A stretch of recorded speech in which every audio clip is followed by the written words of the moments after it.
भगवान बाबा हनुमान जी को प्रणाम। महान त्यागी बाबा जुमदेव जी को प्रणाम। परमात्मा एक। नमस्कार जी।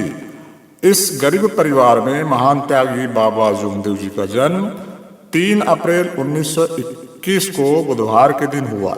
उनके पिता का नाम श्री विठोबा जी राखड़ू जी ठोगरीकर और माता जी का नाम सरस्वती बाई था। इनके 5 पुत्र थे, बालकृष्ण, नारायण, जागोबा जी, बाबा और मारुति। घर की परिस्थिति गरीबी की और संयुक्त परिवार होने के कारण बाबा ने 4वीं कक्षा तक ही पढ़ाई की। उसके बाद पढ़ाई छोड़कर पारंपरिक बुनाई का धंधा आरंभ किया। बाबा को बचपन में कुश्ती का शौक था।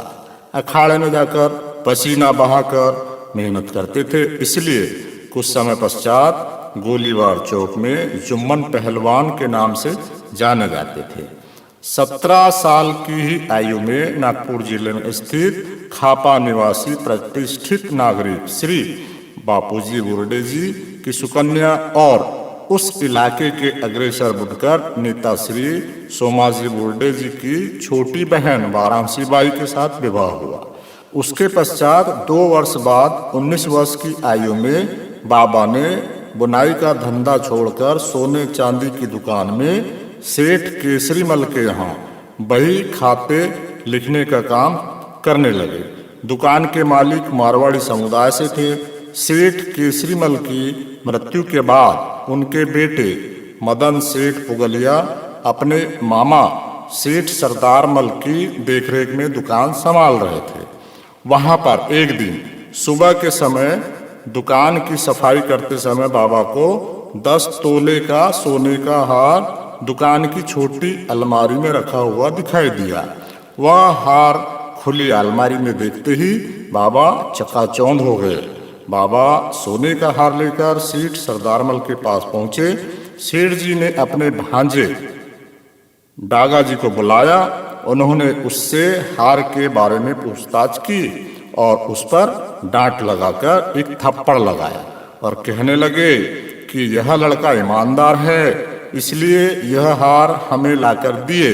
अगर इसकी जगह कोई और होता तो या चोरी हो जाता तो इसके लिए कौन जिम्मेदार होता। इस घटना के बाद से उस परिवार के लोग बाबा की और ईमानदारी की हैसियत से देखते थे। लेकिन बाबा को पता था कि मदन सेठ का छोटा भाई फिजूल में पैसा खर्च करता है। इसलिए बाबा ने मन ही मन विचार किया कि यह परिवार आज मुझे ईमानदार कहता है, परंतु कल यही स्थिति रहेगी, यह विश्वास रहेगा, यह कैसे कह सकते हैं। नौकर आदमी ईमानदार होने के बावजूद भी समय आने पर परिवार के लोग एक हो जाते हैं और मुझे बदनाम कर देंगे। यह सब सोचते हुए, इन सब बातों को सोचते हुए बाबा वह नौकरी सत्य को संभालने के लिए छोड़ दी और फिर से पुराना बुनाई का धंधा शुरू कर दिया। अगर आपने अभी तक इस चैनल को सब्सक्राइब नहीं किया है तो सब्सक्राइब कर दें और ज़्यादा से ज़्यादा लोगों तक ज़रूर शेयर करें। नमस्कार जी।